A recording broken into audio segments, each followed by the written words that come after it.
Welcome, in front of me is a Samsung Galaxy M21 and today I will show you how to insert SIM and SD card into the device.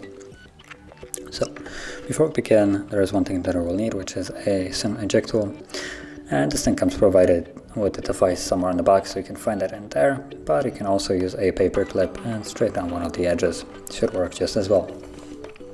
And from there, let's pop out the tray, which is located on the upper left side of the device, as you can see right now.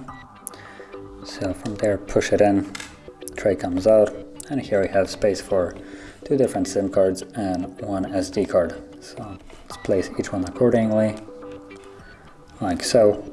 Make sure that it's laying flush on the tray, and then simply slide it back into the device. And we should get a pin for the SIM card soon. There we go. So let's pop that in, and there we go.